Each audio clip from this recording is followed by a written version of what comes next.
Oh no! Oh. Look at this! Oh, look at this! Welcome to the episode, everybody. This is one where we look at John's nipples. Look at these nipples. Oh my God. Yeah. That went live to 400 people. That'll look good in the transcription. Yeah.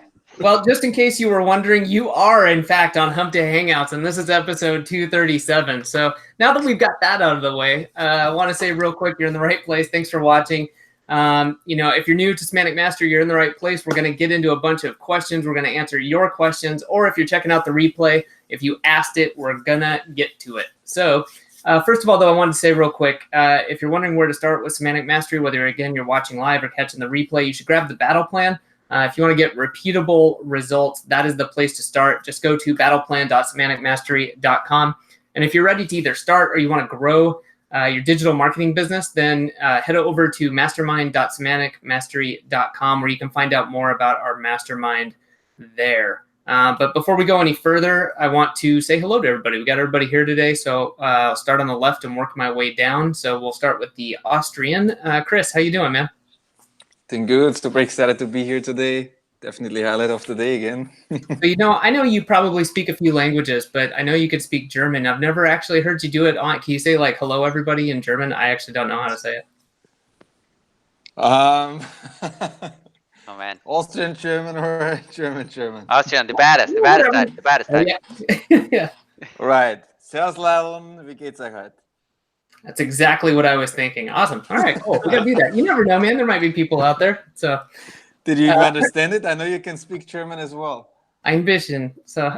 God bless you. God bless you. Gesundheit. Hernan, you want to? Let's rock some Spanish. How are you doing? Bien. ¿Vos qué tal, Adam? ¿Cómo estás? Bien. All right, there we go. Yeah, that's that will make it for the day. I'm super excited to be here. Really excited to be here, guys. It's always a fun time, so we go into Hump Day Hangouts. So good to be here. Yeah, we got some Locals. good. What's up? Yeah, coming up. I want to tell you guys about, but we'll hold on to that and keep going. So, Marco, what's up with you, man? Mazel tov. Hey, Marco can speak Spanish too. Hey, come on now. It's alleged that Marco can speak Spanish. It's all a myth. Awesome. How you doing, man? Things are good. What's keeping you busy these days? I can't say. But I showed you guys, and I showed it in the our mastermind. We always share everything in there.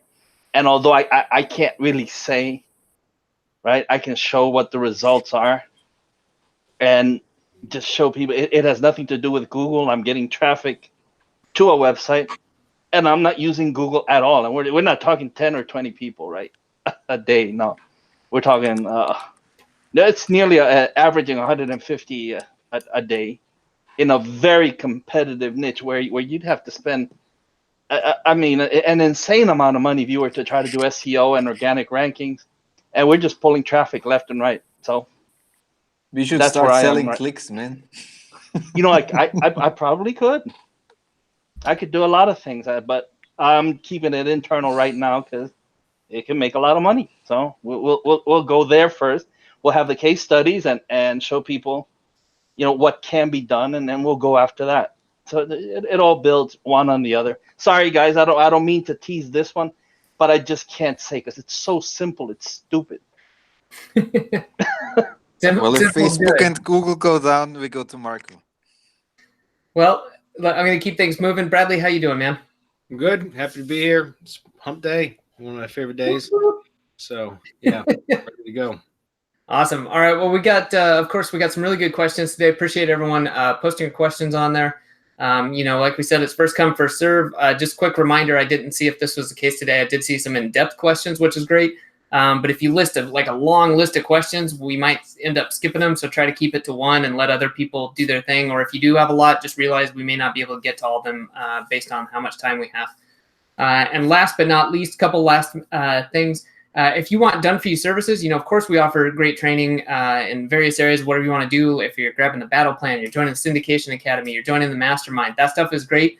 If you also want to incorporate done-for-you services and get stuff done quickly and up to our standards, head over to mgyb.co. We've added a lot of services over the last 3 months. I'm not going to go into all of them, but please go over there, check it out. There's a ton of great stuff. It's the stuff we use for our own projects, and then we've productized it and made it available to you. Also, if you're watching the replay, thanks for checking it out. Please subscribe to the YouTube channel. Help us grow the channel. And if you find a clip or something that's useful, just share it. If you know somebody who would appreciate it, do them a favor, do us a solid, share it. And that's about the end of that. I got to work on an outro on that. I just stop cold every time. So I think that'll do it for this. Do you guys have anything else we want to touch on? No, let's get to the questions, man. Cool. All right, I got to queue up some audio stuff. I need one of those. What do you call them? The soundboards. I need to have like the cricket sound so I can just press that. And end everything with POFU, and you can't go wrong. There we go. Just POFU, POFU, POFU. All right, guys. Let's get into it then. All right, I'll grab the screen, and we've got some pre-posted questions, which is good already. So we'll get into what we can. I've got our memes going crazy in the corner. Let me actually. Damn, look at that. Yeah. That's beautiful. All right, here we go. All right, so first one up is Jihan. He says, I have a question about using RYS for my standalone domain. Can RYS be used on GMB where instead of using Google site, I can use a standalone domain? If yes, then what changes need to be done in the drive stack? Regards. Yeah, you can. I mean, but one of the whole points of using the drive stack, in my opinion, and Marco, I'm sure will back me up on this one, he'll expand on it as well, is the Google site, because it's another Google property, and you can use a Google site to push authority over to your money site as well. But you can use that as kind of more or less your firewall from, and Marco was actually talking about this in our mastermind just in the last day or two, because somebody was asking about it, and that's part of the reason they work so well is because we can protect our money sites with using Google properties, and as Marco always calls it, being in the belly of the beast. And that's part of the reason we use the Google sites too. You can use a money site as your target URL, your primary URL for a drive stack, but it doesn't, in my opinion, you may as well also have the Google site. So Marco, you want to expand on that? Yeah, I'm not sure I fully understand the question, right? He wants the drive stack to go to be aimed at the GMB instead of using the Google site, right? And he wants to use a standalone domain. Well, you could do that in either or scenario, but I wouldn't lose the power of the Gsite, guys. That's a powerful thing, right? Everything happens on the Gsite. When we build the stack, it becomes that much more powerful when you go and take all your files and folders and you do what we do on the Google side, and then we aim everything at the destination, and then it can be hit with link building. So you're putting a buffer. Although I wouldn't worry about GMBs because I've hit them with link building before, and they take it like a champ. Yeah. But it's just an additional buffer, and if you're pushing link building into something that's already powered up, then the destination, which in this case would be the GMB, whether it's a website or the Google My Business site, whatever it is, it's going to power it up that much more, because whatever you lose in the hop, you're gaining it because you're going from power to power. And so I wouldn't split it like that, like how he's saying, if I'm understanding this correctly. Yeah, I would still go with the drive stack plus Gsites, with local plus keyword relevance, of course, location plus keyword relevance and services, how we do it. And then take that and add all of his GMB assets to the drive stack. As well as syndication network assets. If Absolutely, for entity validation and solidification, like we talked about in the webinar, the update webinar. So yes, absolutely, all of the assets actually go in there to get powered up, and and this is for a question that's coming up. It's the fact that we're in the belly of the beast. Google protects us from Google. Interestingly enough, it sounds like there's no way that this can happen. How can Google protect you from Google? It just does. We've proven that Google trusts itself, and by being in Google, we take some of that shield on, so that we're not only powered up, but we're protected from anything that Google does from inside out. Yeah. And don't forget, you can also, I mean, you know, we talk about your tier 1 branded assets can all go into a drive stack, the files in the drive stack, and those are great. I mean, because they're all tier 1 branded links. What I mean by that is you've got your drive stack URLs, your GMB stuff, you've got syndication network URLs. You also have like citations, right? So like if it's for local business and you have citation URLs, include those, at least your top tier citations. Your main social profiles, right? Press releases. If you're doing press releases, if you have organization pages, those are great to add. If you can harvest your standalone press releases, like, you know, you're not, maybe not the organization page, but like if you don't have one of those, what I'm saying is if you have press releases that are published on sites that don't purge, you can add those to your drive stack files, or your, you know, all of that stuff is really, really powerful.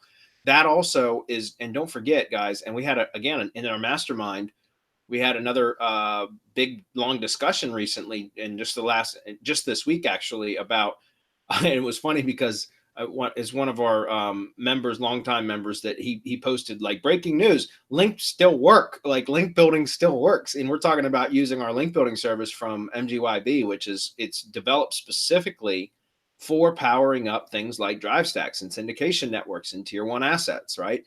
And the post was about how just throwing a whole shit ton of those a link building campaign at a drive stack, as well as a lot of the tier 1 assets, and just having it structured correctly and then throwing links at it has made a significant boost for the project that our members working on, which is in a very competitive niche. And, you know, again, it's what I love about that service is the fact that it's an easy service for us to fulfill. And when I say for us to fulfill, in that if I buy a drive stack for a client, and once I get that returned to me, the next thing I do is send it, or I just order a link building package, essentially, to have links built to it. And that just powers it up. And I include my syndication network URLs in that link building package and all of that stuff. So as it says in the battle plan, guys, you know, one of the most powerful strategies that you can do right now, which is crazy, and I'm so glad that it still works, or is working better now than it had in the past, it seems, is to have a syndication network built. And once your syndication network is built, then you get the drive stack built, and you include your syndication network URLs to be included in the drive stack when it's being built, right? If you build it yourself, which, you know, I don't recommend, but because it's much easier to just buy it from us. But then once you get all that back, then you go order the link building package and just hammer it with links, and you'll see, and at the same time include your top tier tier 1 branded profiles and citations and press releases and all that kind of stuff in that link building package. And it really, really, really does move the needle. And it's easy to do it that way, because you don't have to do you can do all the building yourself, but I don't recommend it. It's a lot easier to just outsource that stuff. And, you know, we provide that service. And so that's just kind of like standard operating procedure.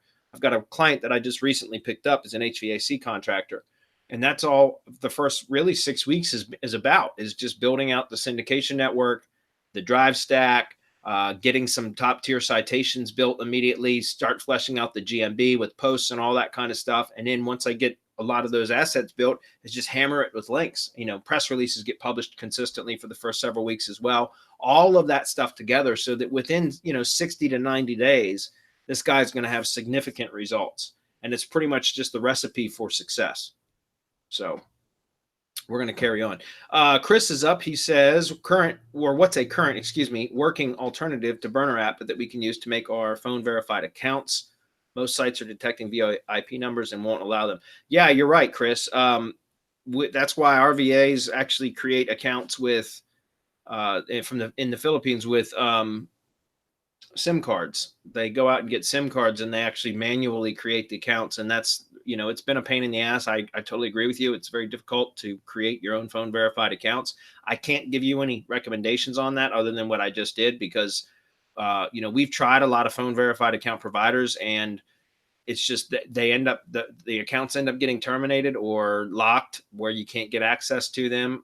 We found that to be the case recently, actually for like the last year now. So we really haven't even been buying phone verified accounts anymore. Our VAs create them using SIM cards in the Philippines. And that's That's about the only thing I can tell you. Does anybody else here have any suggestions? No, I don't, because I mean, we do things our way, and that's the way we do it. Yeah. I mean, we had thought about potentially doing and providing that as a service, but it's really hard to scale, and it's time consuming. So we really only create the accounts for orders that come through MGYB, and when we have to create phone verified accounts, then we do it that way, and it's manual. So it's very hard to scale, and that's why we don't want to be able to provide that as a service, because it would be too labor intensive, too cost intensive. So it's, again, I wish I could give you a better answer for that. If somebody else has any, you're certainly welcome to post it here in the chat thread. Fitz is up. He says, good day, gents. Thanks for this forum. I learned something new all the time here. My question is, if Gsites are a buffer for link building, how does the Google juice pass through? Is it having a money site link on the Gsite a bad thing? So how does that all work? No, because there are no follow links. I think the only time you can get a do follow link from a Google site is if it's linking to another Google domain, and that might even be no follow now. Marco, you might be able to correct me on that.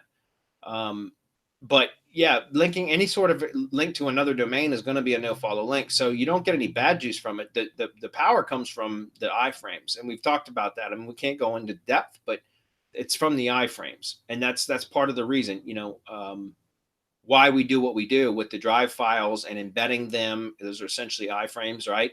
And using the Gsites and all that kind of stuff, because the iframes actually act almost as if it's a do follow link. So that's how it passes the juice. But it's just the same as like using an Amazon domain, guys, for an HTML page, even just for a, just an HTML like PBN page or something that you're going to build links to. It can be used. Remember, with an Amazon HTML page, you can create your own links that are do follow, which is awesome. But you can also iframe stuff in, and then you can hammer that stuff with links, because it's a Amazon domain. It essentially launders the links, right? Because it can handle that kind of stuff. It can take that kind of abuse, even kitchen sink spam. So that's part of the thing that you're doing with Google as well. You want to comment on that? You can get do follow links from Gsites, and I encourage it, and I teach it. And it's been called, in RYS. Yeah, absolutely. I'm not going to share it anywhere else. Well, sure, of course. So, yes, you can, and the idea is, so, okay, let's get into theory, right? Google loves itself, and the art of art says that you need to go into something that has activity, relevance, trust, and authority, right? The ultimate activity, relevance, trust, and authority is Google, as far as Google's concerned. That's why we're in Google. And we count on the fact that Google will not penalize itself and will not pass a penalty through itself. I mean, this has been, how long have we been doing this, man? 4 years? 4 years. As a matter of fact, May of 2015 is when you ranked your first website, and Dr. Gary had already been in the lab long before that, right? Looking at all the different files, folders, and everything that all of the power that you could get out of being in the belly of the beast. I mean, and that's what this is all about. How does it pass? We don't give a shit how. It just does, and it's good, and so that's why we do it. Well, you know how. Maybe not want to share it, but yeah, no, I'm not. Of course not. Right there. So that where's the? Looks like the no, there it is. It just moved down a little bit for that particular key phrase. Yeah, May 16th, 2015 that was a Saturday. I believe if you go back and look at that was a Saturday, May 16th, 2015, and it's that Google site's been ranked ever since, guys. It's crazy. Anyways, yeah, so it's been 4 years. It's been just over 4 years. That's crazy. Anyways, moving on. Fitz says, and if you create other Gsites in different email addresses, how does that help the money site GMB site move up? Well, I don't see why it wouldn't, right? It's not which account that it's created under that passes the authority. It's how you build them and how you link with them. Does that make sense? It's how you structure the site and the way that you structure the site that passes the authority. Now, I'm sure there's probably something that helps boost it when it is within the same account, but that's not necessary is my point. So it's not the account that gives the boost itself. It's the way that you build it and the way that you structure it. Okay. Gordon's up. He says, hey guys, thank you very much as usual for the assistance you provide on Hump Days. Most of us customers would be lost without your help. Well, you're welcome, Gordon. We truly enjoy this. He says, if you're trying to rank a local lead gen site or a directory site in a low to medium competitive niche in a low population area, like say 75,000 to 100,000 people, can you get away with not having a GMB listing in major directory citations, or are they still mandatory? And if so, can the GMB listing be unclaimed? And can you use fake and unpaid for addresses at a local virtual office building? Okay, so if you want to rank a local lead gen site or a directory site, yes. If you're not trying to rank in maps, yes, you can rank without a GMB listing, or you can rank organically. Keep in mind though that, and I talked about this, I don't know if it was last week or 2 weeks ago, where I showed some ways to get really good results with Yelp. And how you can extract all the different URLs that you can throw kitchen sink spam at from a Yelp listing, right? So you can look at the page source, get all the or the href language URLs, which are all canonicalized to the primary page. There's image URLs. There's just a ton of URLs that you can actually scrape from a Yelp page.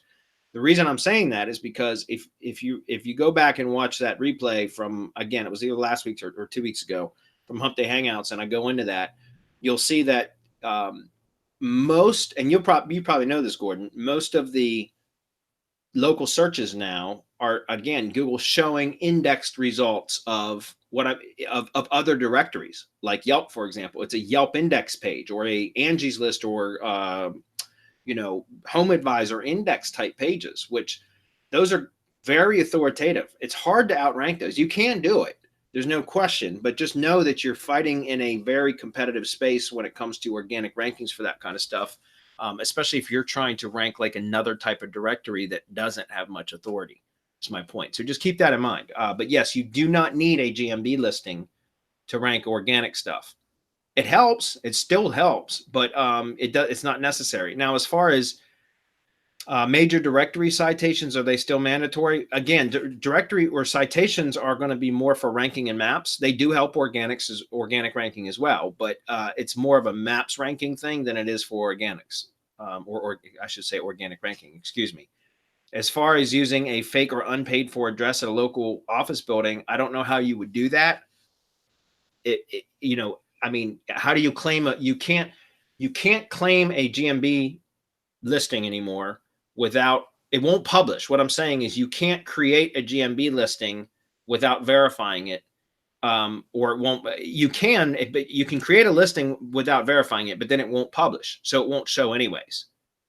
And if you try to claim one that's already published but's unclaimed, then you have to be able to receive mail for it or get the phone call, which, unless you have a way to redirect the phone number that's currently published in the listing, I don't know how you would do that. So, again, I would recommend, there used to be able to do that, actually, by the way, claim an unclaimed listing by changing the phone number, but it stopped working, and that stopped working like in, I think, October, November of last year, because we had some people that were actually doing that, but it really just stopped working. So again, as far as using a fake or unpaid address, I don't know how you would possibly claim a listing that way, because you'd have to be able to receive the mail to verify it. And unverified listings, unless they were already previously published, will not be published. Does that make sense? They won't be found in maps, period. So again, work on the organic stuff if that's what you're trying to do. You mentioned previously that if you create a new site to rank a GMB listing and replace the old site URL with the new site URL in the GMB listing, you should either do a 301 redirect of the old site or insert a canonical HTML code. But if you do not have access to the client's old site or domain, can you just leave the old site online as is without causing any negative impact on the GMB ranking? Well, yes and no. I mean, if the old site didn't have a lot of citations built to it, like the NAP, remember the name, address, phone number, and an URL, right? So we always talk about NAP, but URL is usually included in that, right? So if you've got a bunch of citations out there that were previously built to the old URL, and now you go change the URL in the GMB and you don't have a way to redirect or canonicalize the old domain to the new one, then yes, that can cause ambiguation. right? It can ambiguate the data, which can cause a maps ranking. It can cause your maps ranking to fall, right, to slip, because now you've got inconsistent data on the web. So, but if you don't have, I mean, if for whatever reason it's a site out there that doesn't have, or a business out there that doesn't have a lot of citations built to it, then yeah, you could probably get away with just swapping out the URL and then building a bunch of new ones. But remember, guys, it's better to update existing citations first before building new ones and trying to dilute bad data. Diluting bad data doesn't work as good as correcting bad data first and then building new ones. Does that make sense? So if you don't have access, if you have citations that were previously published that were pointing to the old domain, then my suggestion would be, if you're going to change the domain in the GMB listing, is to go do a citation cleanup job and have the old or existing citations updated with the new URL. Especially if you can't canonicalize or redirect the old URL. Does that make sense? So, but yeah, citation cleanup work is very tedious work. The best, in the US at least, for the best service that I know of for cleaning up inconsistent citations and updating that kind of data is Loganix or Loganix. I can never, he said it's potato. Matt Steele or Adam Steele did, excuse me. But if you go to semanticmastery.com/Loganix, LOGANIX, then you can go check out the service there. It's expensive. I think it's $500 or $600 for the citation cleanup service, but it's hands down the best one that I found anyways. All right. And what percentage of the overall GMB ranking factors does a website with silos, proper on-page, etc. play, and how important is the SE rank of the site, if at all? What is SE rank? Does anybody know what that is? Search engine? Is that what? Search engine is what I would say. Okay. For GMBs, for Google My Business, for maps ranking, if you've got an associated website, right, like a self-hosted website, then it's very important. You can get really good results with on-page stuff. That's really important. If your primary website is a self-hosted website, guys, we always talk about that. Start with on-page, right? I mean, you can brute force with off-page, right? You can get results by doing a shit ton of off-page SEO stuff, but if you can get good on-page, like if you can really make your on-page structure, your site structure and your internal linking and your keyword theming and stacking and all of that kind of stuff, if you can do that correctly, then it only requires a fraction of the off-page to get the results that you desire. Again, let's talk about Jeffrey Smith and SEO Bootcamp.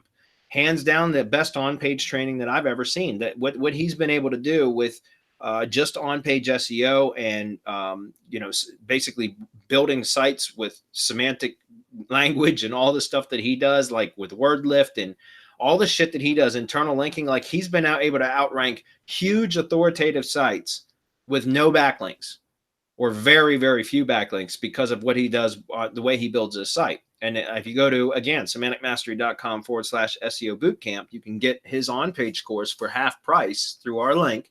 And it's absolutely amazing. And so we always recommend that you go start with on-page first. If you're, we've done a lot of GMB stuff that doesn't have self-hosted sites. We've been using the GMB websites, and that's a lot easier to do because there's not a lot to optimize there, right? But when you do have a self-hosted website, then I would recommend you always start with optimizing that as best as you can. Now, for a lot of local stuff, you don't have to go crazy with deep silos or lots of subcategories. You don't have to do all that. If you're doing like a directory site, then you could make it very complex with complex silo structure based upon locations and categories, like types of categories and things like that. But my point is, if you're just doing a single site for a single location, then you don't have to go crazy with your site structure, but you do want to have your structure correct, tight. Comments, anybody, before we move on? Okay. Fitz says, can you RSS to a G site? If yes, how do you do that? I don't know what you mean RSS to a G site. You mean like feed content into a G site? I think that was him NCS, like posting to a G site through RSS feed. I don't know. I'm not aware of a way to do that, Marco. You can embed RSS feeds on the Gsite, of course. That's true. You can right? do that. You can also pull RSS feed. It's not something that I care to get into in a free forum. I'm sorry if it's you're asking very pointed questions that are part of the training actually, and I can't get into that because there's people who paid a whole lot of money to get access to that information. Yeah, and I did training in Syndication Academy for it was one of the more recent update webinars, like within the last 2, I would say, update webinars where I talked about how you can embed a feed. There's no question. In fact, it was kind of a piggyback off of the Lisa Allen training for Rank Feeder, but I showed how to do it even without using Rank Feeder. You can still embed a feed, and that's a great way to add additional relevancy to things like an ad ID page, a Gsite, that kind of stuff. That's right. So again, that's in Syndication Academy. If you should have access to that, I would imagine. So Mike Crest is up. He's a recent mastermind. He joined again recently.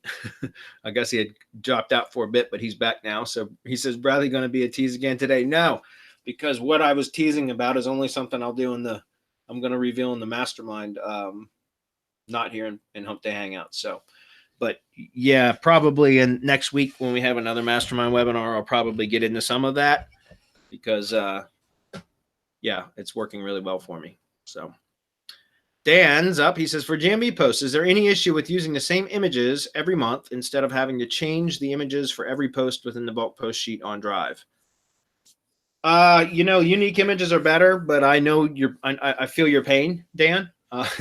So we use a lot of the same images. I know there's a spinning feature. I'm not real familiar with how it works in the GMB auto poster, at least our version of it. I know that it can spin images. So if you just put a bunch of images in the sheet, it will repost, but maybe not on the same day. Like, for example, there's a post scheduling option that you can do. But what I don't like about just scheduling posts and having them rescheduled or scheduled to republish is it was like, it's the same post at the same interval every time getting post, and that creates a pattern.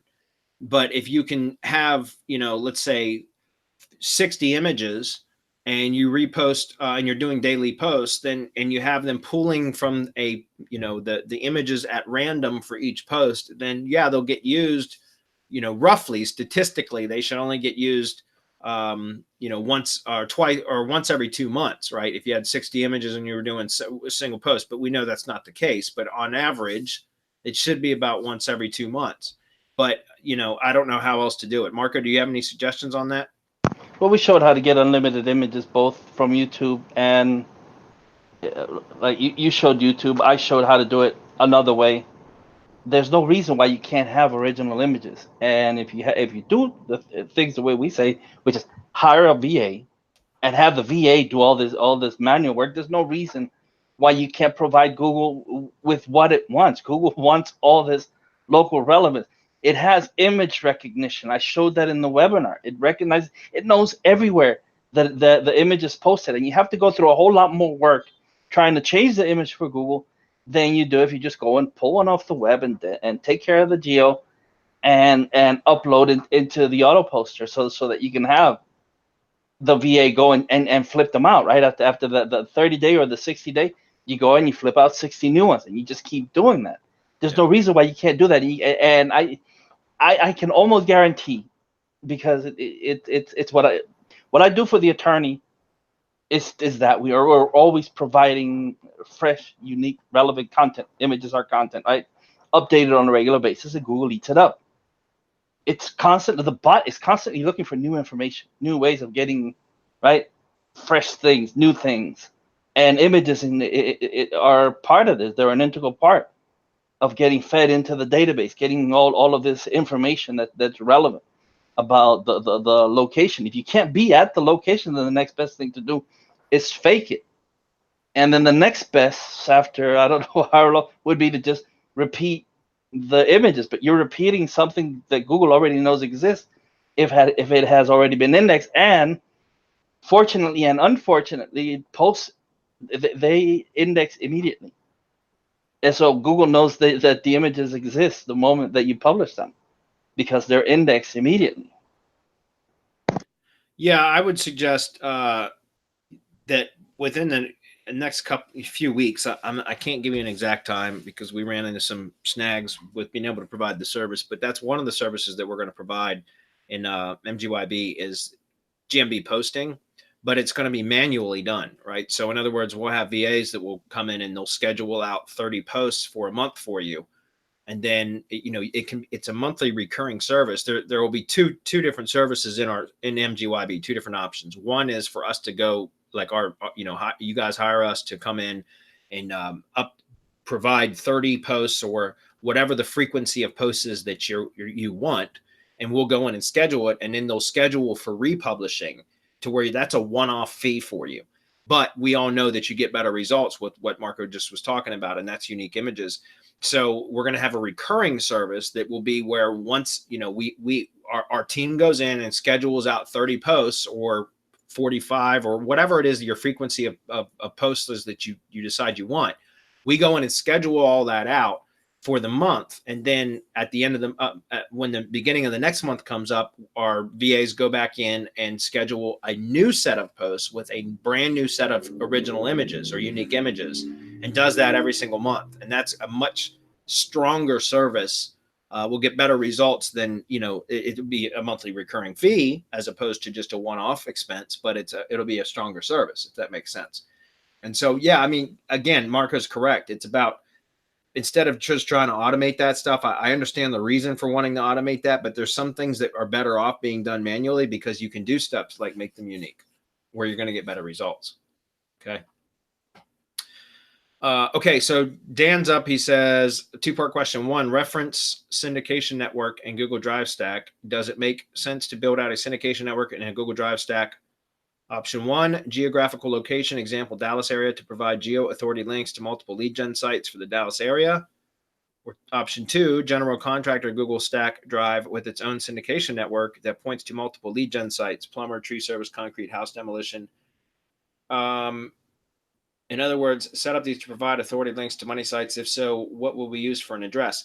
That I don't really know how to answer that one, Dan, just because I don't see how you would build out drive stacks with the correct relevancy that you could push authority to all those different things. Like, in other words, typically when we do it, it's going to be, themed, or it's going to have topical relevancy about a particular topic, right?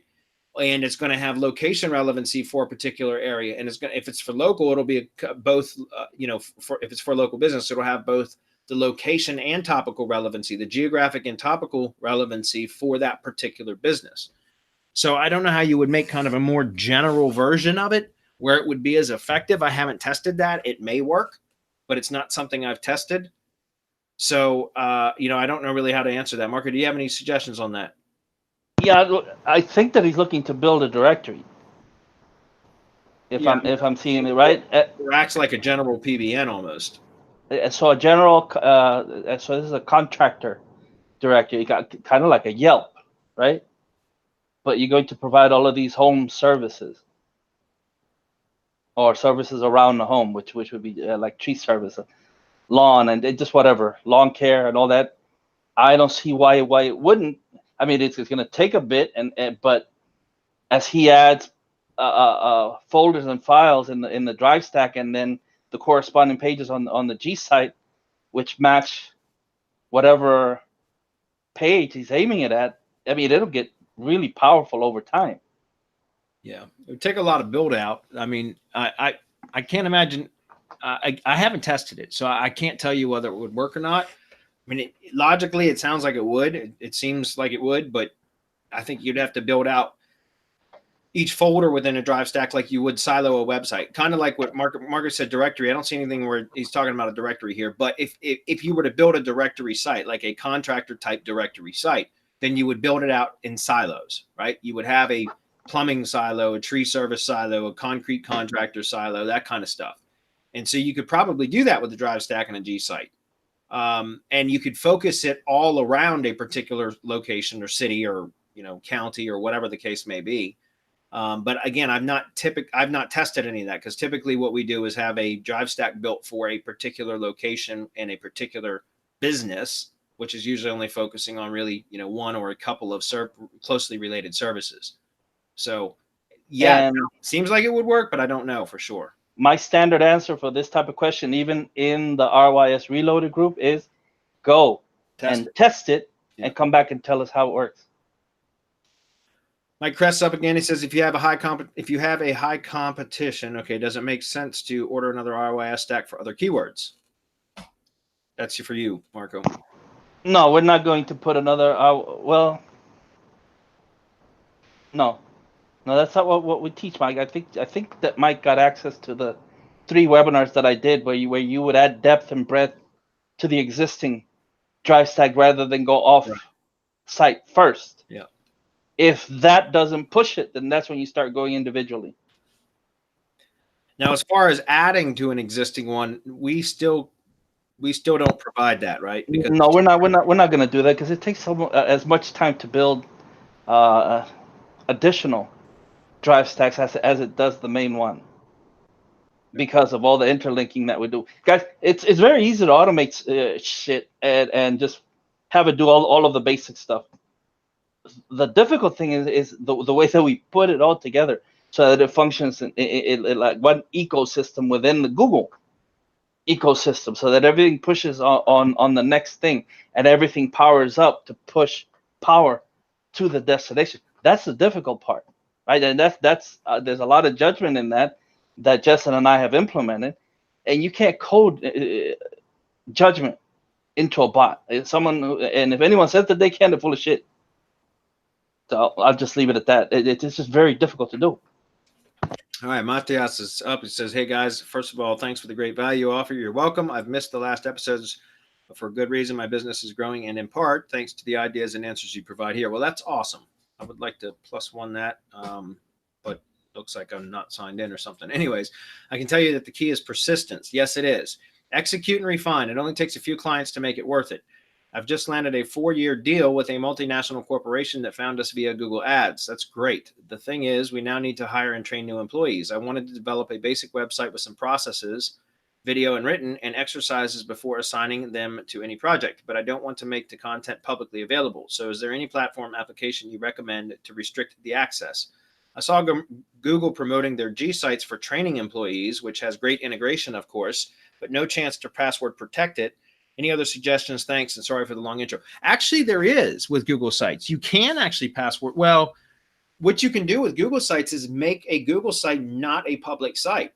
Like, that's one of the options in the settings of the Google site, guys, where you can create, like, you don't have to make it a public indexable site. Like, you can actually restrict access to it and only share it with specific people, kind of like you would Drive files.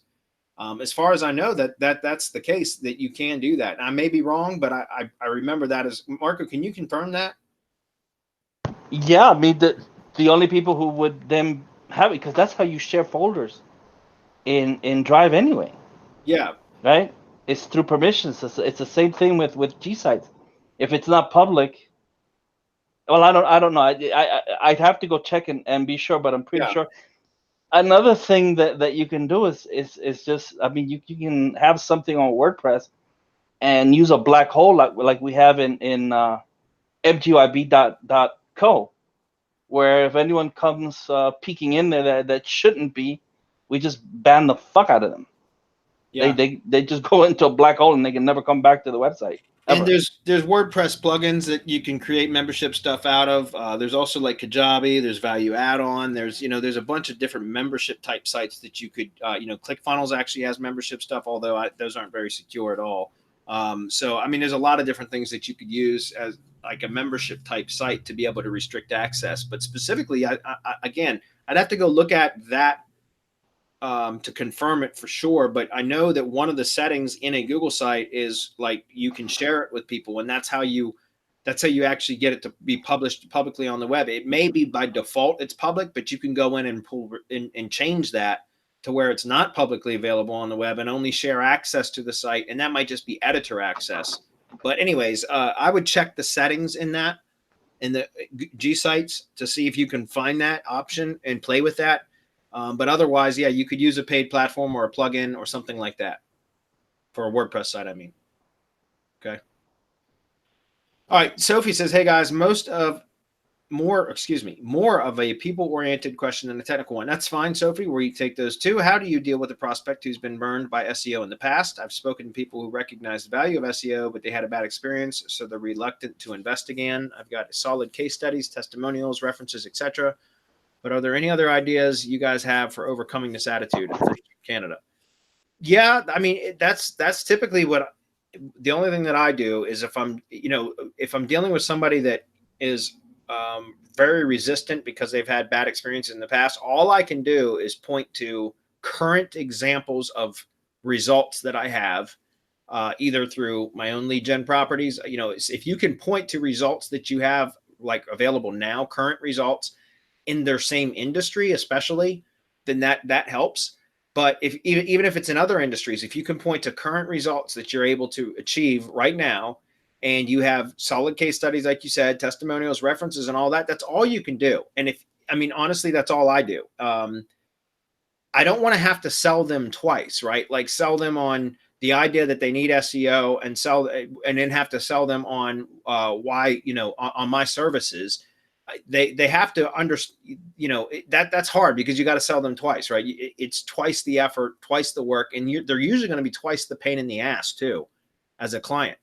So that's the best that I can suggest. Some of the others might have a different point of view, but personally, like I said, all I can do is point to what I currently have available, current case studies or current other projects that I have working, especially if it's in the same industry. But if not, then I'll just use, other projects, references, all of that is available. And if they're still not willing, then I would say move on. What say you guys? I would just totally agree. If they're being more of a pain in the ass, then it's worth it. Then that's how it's always going to be. It's not going to change. And the only reason that they're that way isn't because they've been burned in the past. It's because that's the way they are. So Sophie, the money has to be right first and foremost for you to put up with this. And second of all, you can just go the pay-per-performance model where you say, look, I'm going to, this is how I do it. I'm going to positively affect your bottom line. And this is how long it's going to take, knowing that I can get results in 30 days or less because I'm going to run ads, right? Bradley's, again, I always point to Bradley's course, the YouTube ads training, which is fucking fabulous. You can use that for anything, whether it's local or just whatever it is that you're doing to run immediate traffic. Google Ads, Hernan does a lot of Facebook stuff. And so we know that we can get immediate results. So what you're doing is you're setting yourself up. You're telling this guy, give me 90 days and I'll show you that this works. Knowing that within 30 days, you're going to blow this guy's socks off because you're going to prove yourself way less. So you're under promising and over delivering, and maybe he won't be such a pain in the ass in the future, which I doubt. Right. Usually that's just the way they are, but that's the way I work. I just do pay per performance. You pay me and I work and I get your results. You don't pay me, I'm gonna go to your competitor and I'm gonna offer my services for 90 days at half the price because you screwed me. And so I'm gonna get you back that way by going to your competitor and having your competitor outrank you. The guy that you hate the most, that's the guy I'm gonna pick. And I'm gonna go and find out who it is. So you need to control as many of the assets as you can. This is a fantastic question, by the way. We should have a prize or something for this question, because it's been a while since we've talked about this and what you need to do. You have everything: case studies, testimonials, reference. What more do you need? Well, you need some assurance, right? The client does, but so do you. You need to protect yourself because this guy will bolt at any sign of trouble. He may never be happy, even though you provide results. So there's a lot of ifs in here, and I just think this is a fantastic question. So thank you. Yeah, Hernan, did you want to chime in? Yeah, for sure. I mean, I think that we all have gone through difficult type of clients and difficult sales. I just want to piggyback off what you and Marco have said, which you guys have a lot of experience dealing with clients. We're in a service-based industry, so that's normal, Even if you're selling leads, you're still in the service-based industry. So, yeah, I don't like to sell myself twice either. I think that's a great metaphor. If you need to sell somebody on the benefits of what you're doing, that's probably not a good fit. You always want to be talking with people that are already sold on the benefits. They're just like shopping around. So they're already aware that they need your services, but they're shopping around about the best expert. And the only way that I have found that, I totally agree with Marco, you should definitely be aware of the red flags. And I tend to disqualify more people than I qualify, and just because of the fact that I don't have a big structure and I only want to work with people that that are awesome and that I really love to work with. So the only way that I found to kind of fight that back is, as Marco said, like work by performance. Like I don't sign any long contracts at all. I used to. I don't sign because if you think about it, you're not only tying the client to work with you for the next 3 months, you're tying yourself to work with that client for the next 3 months. You know what I'm saying? Yeah. And if the guy's a dick, or if that, if your client is not good, I mean, I would rather do something like no harm, no foul. So I would say, hey, why don't you give us a go over the next like 30 days, and we will show you, and and if we're not a good fit, no harm, no foul. And at that point, then you bring up the big guns. You spend some of the money that the guy has given you in order to give them quickly results. And if you give them quick results, they'll stay forever. Pretty much, they'll love you, because you're some sort of magician at that point. You're some sort of David Copperfield at that point. So yeah, I totally agree with what these guys are saying. Just wanted to reiterate that. So I'm pretty sure that Adam has something to add to the mix as well. So yeah, just real quick, I think everything you guys have said is good, and I was starting to think along the lines, and of course we have MGYB where you can do done for you services, and that got me thinking, but it should already be a part of everyone's process to have systems, have processes to minimize your time. So I kind of went another step and just thinking, if this is someone that isn't sending red flags, if it's someone that has come to you but they have some hesitation, that kind of like Hernan hinted at, I think. Just is this the awesome at Aaron Griner? Okay. Like Hernan hinted at. Okay. What's up, buddy? How are you doing? Oh, Hernan, he knew. Good, man. Hey, congrats for the designation. That's awesome. Mute. Eject. All right. Go ahead, Adam. Sorry. Anyways, just to say, where was I? Hernan was hinting at, leading with something you can get results in, and maybe it isn't a full-on package, but you go in there with the one thing you have down that you can provide results, and whether or not it's rankings or more traffic, maybe it's just a service, but going in with one thing that is you're going to manage your expectations, you're going to do very well on, and then maybe expand from there. So anyways, that's my idea. Instead of just saying, hey, it's got to be all of this stuff and they're not quite sold on it, just find out what they want, and if it's something you can absolutely deliver on with very little time investment and get a good return for them, then that's kind of a win-win. Yep, I agree. Okay, so the next question, and we're almost out of time, guys. We're going to try to roll through the last few very quickly. Joe says, can MGYB still deliver on verified GMBs? Things have been crazy the last weeks. Many services pulled out. Yeah, again, the days are numbered. I think currently we still can. Can somebody correct me? Are they available right now? He'd have to write support. Okay. Yeah, contact support at mgyb.co, and if they're available, yeah, we'll definitely. I kind of pulled back from building new ones because of that reason. So I totally get what you're saying, and you're right. Google's been trying to stop that spamming of GMBs for quite some time, and they succeed, and then we find another workaround, and then they succeed, and we find another workaround. But it is definitely becoming more difficult. That's why we preached for as long as we did to take advantage of it while it was as easy as it was. But we knew there was a shelf life to that, and I think we've approached that time. So but yes, I believe they are, unless we haven't taken them down recently. But yeah. Okay. Dan says, how many embeds are too much and too fast to point at a YouTube silo? Do you even use embeds to rank videos anymore, or have you relied more on video ads and dropped embeds? No. I still absolutely use embeds. I still use syndication networks for videos too. I use a combination of both. What I'm saying is it works incredibly well if you're using syndication networks and embeds and backlinks. You can use a combination of all of those, and then you throw some traffic at it, some real traffic, not fake views, but you buy some real valid views directly from Google. So as far as how many are too much and too fast to point at a YouTube silo, I don't think there's too much or too fast. I made a comment several months ago about embeds and not going overboard because it could be, you know, it could look like a spam signal, but I've not seen anything negative happen from it. What I was trying to state was that, you know, Google knows where its code is, guys. And if you take a video, an embed code, and you embed it all over the damn place, I mean, thousands of embeds, and there's little to no view activity or engagement with the video, that's a spam signal. I'm not saying it's going to hurt the video.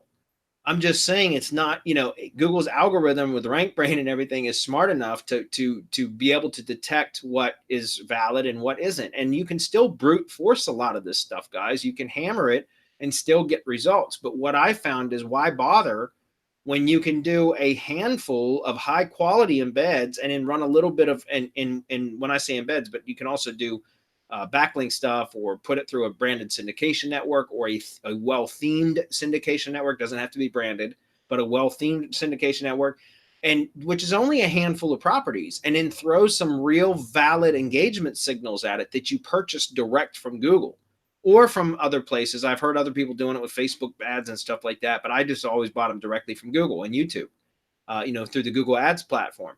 And watch how quickly you can get results with a fraction of the embeds and you know, traditional SEO stuff. So as far as like, if you're not going to run ads to it, or if you've already tried that, yeah, absolutely continue, you know, embed that stuff. If you can grab the playlist code, the embed code for the playlist, and embed that works really well, because it helps to power up all the videos within the playlist, essentially the silo. So you can do a number of those things, but what I'm saying is drive some traffic into it after you've done those, or while you're doing those, kind of concurrently, and you'll see that you'll get much better results. So yes, absolutely, embeds still work, guys. There's no question. It just works better when you can push engagement at the same time. Does that make sense?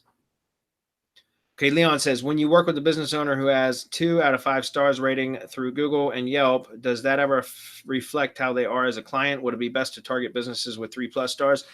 Well, it depends. Everybody's got, there's 2, you know, it depends. First of all, you have to have conversations with the client and find out, you got to kind of feel them out.